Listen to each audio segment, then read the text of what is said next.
Lunch po tayo. Ano po tayong kanin. At nagprito lang po ako ng isda. Ito po ay boneless na bangus. Ayan. Nasunog-sunog pa. Medyo nalakas ang apoy ni nanay. Wala po kasing kaliskisyan. Tapos yan. Saging. Kain po tayo. Yan. Nasunog-sunog pa. May ano kasi yan. May cornstarch.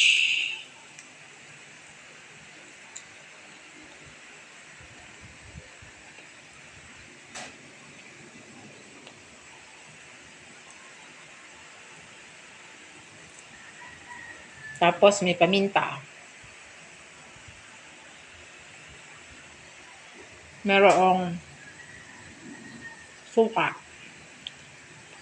Kaya kahit di ka na magsuka, okay lang yan. Ano tayong saging. Source ng ating potassium. Konti-konti lang dapat ang kanin.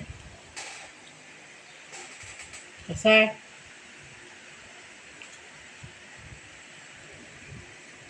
ayan. Kasi po malakas sa magtataba ang kanin. Kaya parang hindi tayo tumaba. Ayan, kaing Pinoy. Marunong po ba kayong magkamay? Mahirap naman tinidurin ko yan. Kaya nagkakamay lang tayo.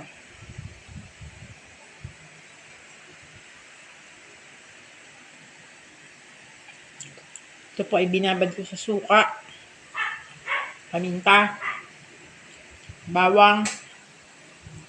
Binabad ko yan sa loob ng 24 hours. Kasi may time pa naman ako. Pero kung wala kayong time, pwede po kahit isang oras lang. Kaya lang may difference yun. Mas malasa po pagka po mas matagal. Pero kung wala nga pong time, pwede naman kahit na isang oras lang. Basta palasahin yung asin. Tapos dagdagan nyo ng paminta, bawang.